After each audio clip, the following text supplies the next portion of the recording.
Hello guys, welcome back to the channel and welcome back to the final film in my Hitchcock week. And we've been looking at films in this box set. We've looked at a Rear Window and we've looked at The Birds. But tonight we're going back to, let's have a look, find the right one, to 1958. And we're going to be watching Vertigo. Now this is a bit of a different one for Hitchcock. It's goes far to say horror, but there's some horror elements to it. It's a very sort of like a very strange, bizarre story. Reminded me, it's not the same, but it reminded me a lot of Audrey Rose in a sense of like the storyline's a little bit different than usual, which was very, very, very intriguing. The film starts off. We're in San Francisco again. I don't know if most of his films are filmed there, but we're in San Francisco, and the film starts off with like a police chase on the roofs of San Francisco, and we've got two police officers chasing this crook, and one of the police officers is our star James Stewart. Now they're jumping over these rooftops, and James Stewart accidentally sort of slips and is hanging on from like a gutter, and he then looks down and then discovers he's suffering from vertigo. The other policeman stops chasing the criminal and goes back to try and save James Stewart from falling, but actually falls himself and falls to his death. And James Stewart survives. And then it's sort of like we sort of cut obviously months down the line, and he's sort of like retired now from the police service due to this. It come back as an accident as it was, but now he's got vertigo, and we see him with his friend, and she's trying to help him sort of conquer his fears of vertigo. He starts kind of standing on like chairs and stools to see if he can look up and look down, look up, and he doesn't get very high, and he starts to have a little turn, and so he realizes it's just something he's suffering with, and there's nothing he can really do about it. And then he gets a sort of phone call from an old friend of his. Now he goes and meets this old friend of his. I think owns like a sort of construction business. And he's asking him to do a job for him. Or he knows he's retired from the police service as a detective, but he wants him to do a job for him. What he wants him to do is wants him to follow his wife. He believes, he doesn't think his wife's cheating. He believes his wife has almost had a sort of out-of-body experience and believes that she's someone else, because she keeps going out and sort of disappearing for hours on end. And when he asks her where she's been, she says, "Oh, I've just been down to the restaurant or whatever," but the car reads that she's been driving for like 90 odd miles. And it's sort of like he wants to see what's going on, to see if there's anything he can do to investigate him. Because he doesn't want you to put his wife into a mental health place until he knows what's actually wrong. So he wants him to sort of follow her around. So he's very reluctant at first. But his friend goes, "Well, come to this restaurant and you can see her, and then you can make a decision." And as soon as he sees her, he seems to fall for her straight away. James Stewart, he seems to fall in for her straight away. So he then agrees to do it. Okay, so he follows her around. She doesn't know who he is, and he sort of follows her. She's got this green car, and he follows her through the streets of San Francisco. And she goes to all these sort of different places. She goes to visit this gravestone of this woman who's died. Now, I think this is the woman that her husband feels that she has got sort of like living within her almost. And so she goes to visit this grave, and he goes to get visit the grave too. And then she goes elsewhere. She goes to like an art gallery, and she sits staring at a painting. And I think the painting is of the woman that has grave that she's been to visit. It's obviously some sort of famous woman.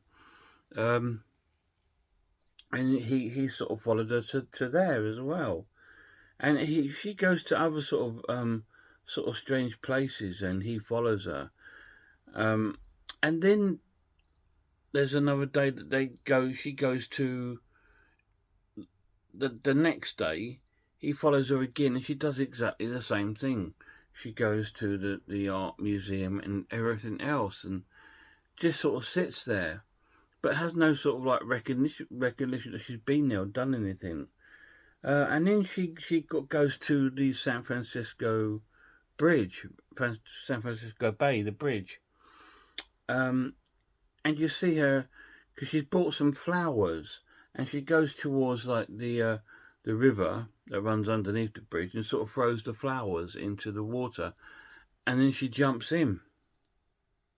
So James Stewart sort of runs over to her, and he sort of takes his jacket off and dives in and saves her, and he brings her to the shore and to her car, and she's sort of like unconscious.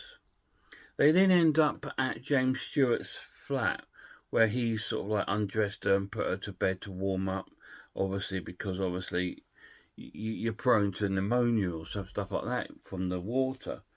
So he's taking care of her at his house. And then she wakes up and he explains to her what's happening. She has no recognition of this happening, or whatever. She does not know whatsoever what's happened. But she's very grateful that he was there and saved her. And he goes, then the phone rings, and it's the husband of the woman, and he explains to her what's happened, that she jumped in the river, but he managed to save her, and she's here. He'll bring her back home soon. And when he gets off the phone, she goes in the other room. She's gone. She's got dressed and she's gone away in her car. And then we cut to the next day, and she's doing the same thing again. She's going out in her car, a green car, doing all these sort of visits to the art gallery and everything. And then she stops off at his apartment to drop a letter in to say thank you for helping me. So he sort of comes to the doorway and says, there's no need to thank me and all this sort of thing. Anyway, the story sort of goes along this sort of lines, and he starts to fall deeper in love with her. And she starts to have the same sort of feelings towards him. And there's one day where they go to this kind of like old church, like they go for a drive out the middle of nowhere, because she remembers this place but doesn't remember it. Like it's two people living in her sort of body almost. So they drive out to this old place, and it's like an old church there. And then she sort of like, they sort of have a little disagreement, and she runs off up to the tower of this church. He tries to follow her up as much as he can to stop her from going up, but he suffers from vertigo, so doesn't get very far.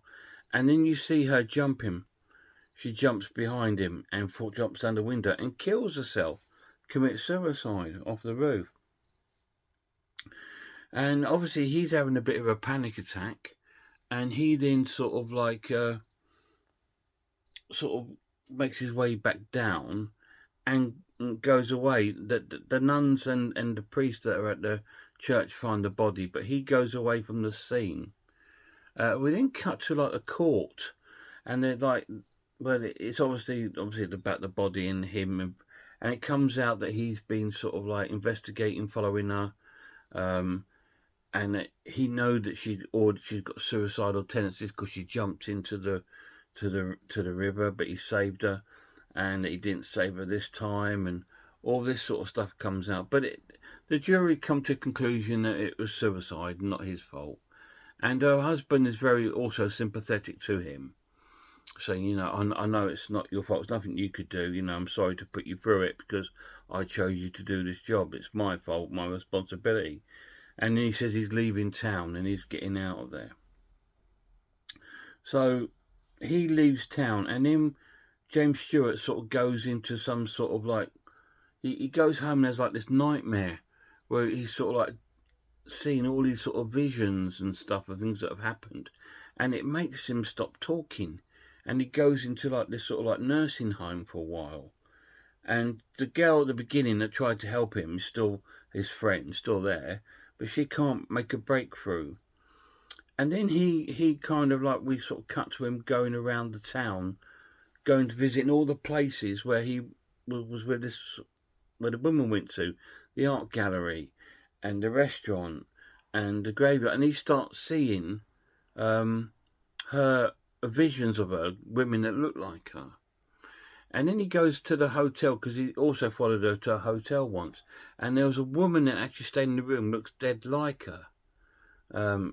Spitting image of her, apart from she's got different hair colour and all stuff like that. And that's all I'm going to tell you, because the film then takes a real weird twist. And I'm not going to spoil that twist because the twist is superb. Anyway, so that's what happens, and it takes a really big twist. And I do find it quite hard to find, why is it called Vertigo? I mean, only a couple of times has it sort of like come into the film where has problems with vertigo. But the deaths that surround in the film also come to him because he can't help because he's got vertigo, right? So I suppose that's where the title comes from. But there's such a big twist in this film, and it's really, really cool, and it's kind of quite haunting and scary.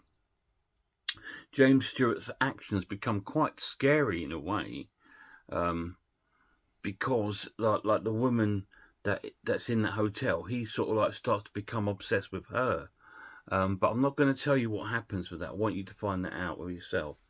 What do I think of Vertigo? It's amazing. Really, really cool film. Absolutely shocked by how amazing it was. I saw it a long time ago when I was a young lad and didn't take any notice of it. I think I fell asleep in it because it is a long film. It's over 2 hours. But now I've sort of like matured and my film taste matured, I can see how special and amazing it is. Absolutely fantastic. The pluses of this, the transfer of it is superb. It looks absolutely stunning once again. And the acting is stellar. James Stewart once again, acting was out of this world.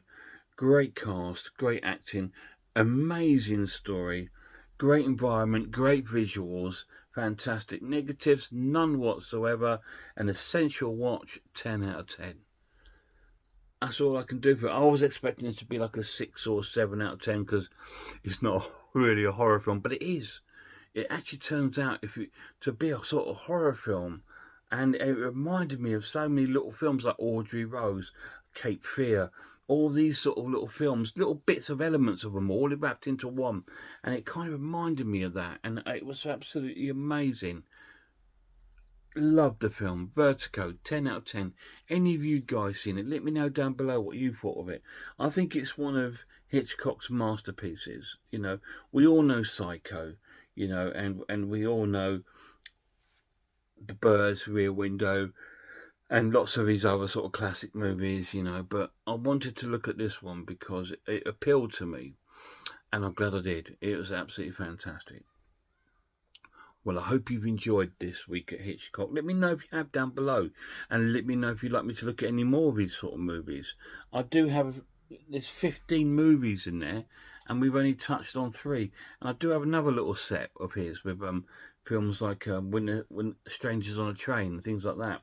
So I do have other movies of his that I can look at. Let me know if you'd be interested in any more sort of Hitchcock movies. Thanks again, guys, for watching if you have. Thanks again for watching my channel if you continue to do so. Be kind to one another, look after yourselves, and I really hope I'll see you all soon.